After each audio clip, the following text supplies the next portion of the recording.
उत्तर प्रदेश 24 से अवनीश कुमार तिवारी। आज हम बात करेंगे जिला पंचायत सदस्य महिला मोर्चा जिला अध्यक्ष नेहा त्रिपाठी जी से। हर घर में झंडा देश में फहराया जाएगा, देश में पहली बार हो रहा है, ये अभी तक नहीं हुआ, इस पे आपका क्या कहना है? इस बार हमारा 75वां स्वतंत्रता दिवस है और ये सामान्यता से कुछ अलग हटकर है, क्योंकि हमारे मोदी जो प्रधानमंत्री हैं माननीय मोदी जी, उन्होंने सभी से आह्वान किया था कि हर घर में तिरंगा होना चाहिए। क्योंकि इस समय जो वर्तमान में पूरे देश क्या पूरे विश्व की परिस्थितियां जो बन रही हैं, तो आपसी जो देश भावना की भावना होती है वो लोगों में होनी चाहिए। लोगों की भावनाओं को जागृत करने के लिए हर घर में तिरंगा का एक आह्वान किया गया कि लोग महसूस करें कि अब देश हमारे लिए कितना ज़रूरी है और देश के लिए हमारी क्या जिम्मेदारियां होती हैं और उसका निर्वहन हमें किस तरीके से करना चाहिए। जैसे कि पीछे में हमने देखा कि जो एक अग्निपथ योजना आई थी, उसका इतना विरोध हुआ था, तो मुझे लगता है कि उसका इतना विरोध सिर्फ उन्हीं लोगों ने किया था जो देश प्रेम की भावना से ओतप्रोत नहीं थे। और आज के समय में एक ये जो हर घर तिरंगा की एक जो धारणा है, ये बहुत ही ओतप्रोत कर देने वाली है। बहुत से ऐसे लोगों से भी मैं मिली जो ये जान के बहुत खुश हुए कि अब हम अपने घर में भी तिरंगा फहरा सकते हैं और तिरंगे का जो एक समय है उस समय तक हम रख सकते हैं। क्योंकि इससे पहले नहीं देखा जाता था, गिने चुने स्थानों पे जैसे स्कूल हुआ, कुछ राष्ट्रीय स्मारक हुए, इस जगह पे ऐसे प्रतिष्ठानों में ही तिरंगा फहराया जाता था। पर आज हर एक व्यक्ति, इनफैक्ट मैं एक छोटे से गांव से निवास करती हूं और ये चपुन्ना नाम का एक बहुत छोटा सा गांव है, पर अगर हमारे गांव की घर की छत पे जाकर आप देखेंगे तो चारों तरफ आपको तिरंगे ही तिरंगे नजर आएंगे।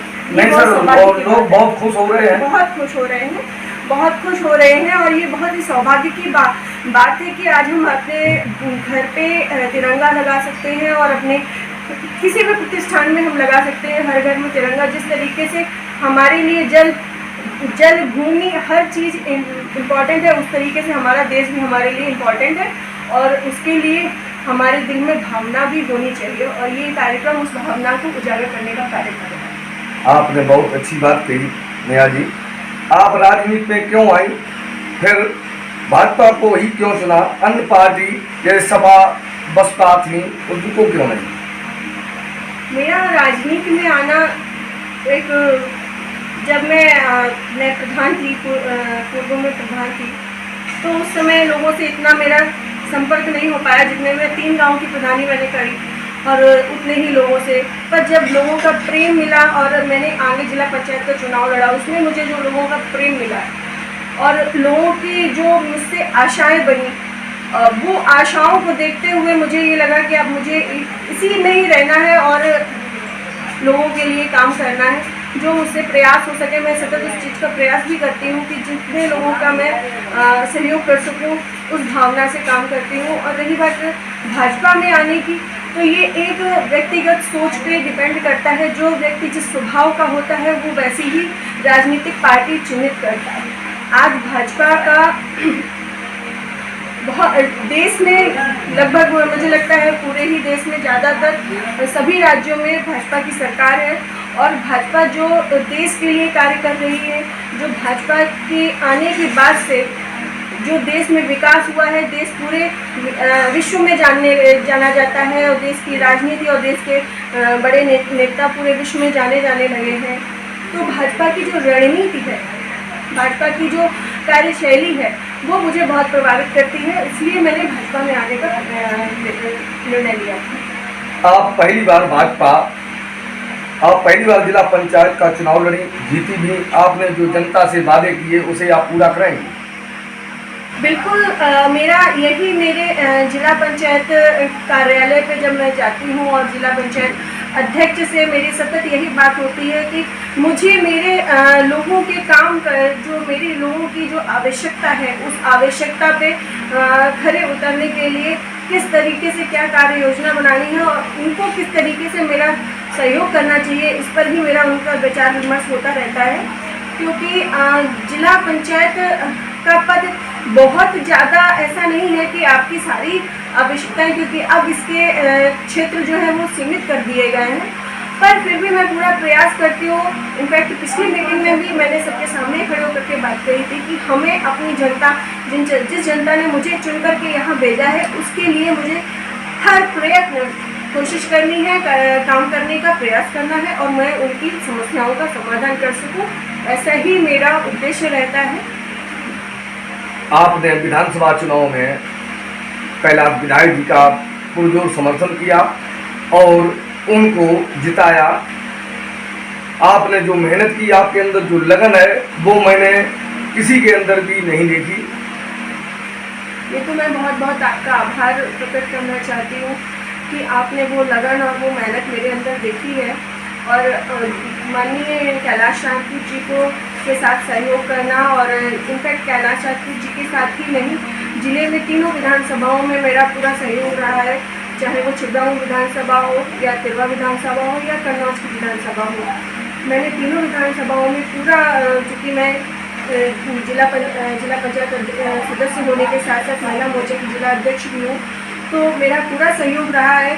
और ये तो पार्टी चिन्हित करती है, पार्टी ने जिसको चिन्हित कर दिया, मेरा एक दायित्व उसके साथ ही बन गया और मैं अपने कार्य को पूरा 100% देने का बस प्रयास करती हूँ और आप लोगों के सहयोग के कारण वो सब सफल हो जाता है।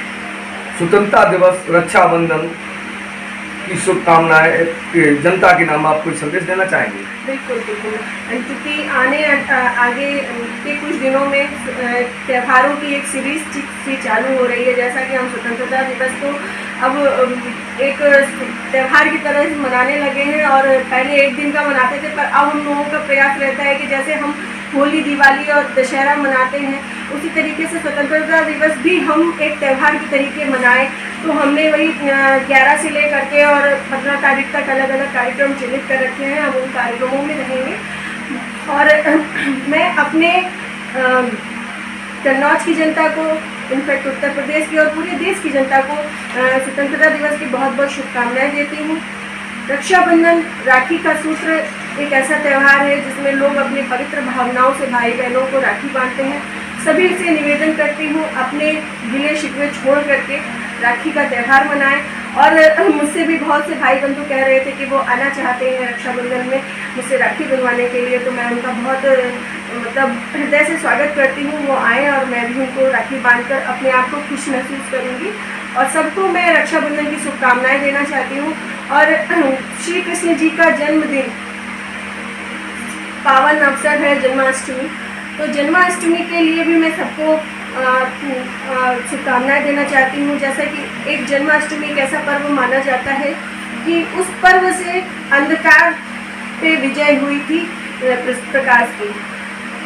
श्री कृष्ण जी अंधेरी रात में आए थे, उन्होंने जन्म लिया था, अवतार लिया था अपना, पर उसके बाद से उन्होंने सबके जीवन में खुशियाँ और प्रकाश फैलाने का कार्य किया था। उसी प्रकार से मैं सभी से ये प्रार्थना करती हूँ कि वो अपने मन का अंधेरा खत्म करके उजाले की ओर और प्रगति की ओर बढ़े। इसी के साथ में उन सभी को जन्माष्टमी की भी बहुत बहुत शुभकामनाएं देना चाहती हूँ। आपको भी बहुत बहुत जन्माष्टमी बहुत बहुत शुभकामनाएं। आपसे बात करने के लिए आपका आभारी हूँ। बहुत बहुत धन्यवाद।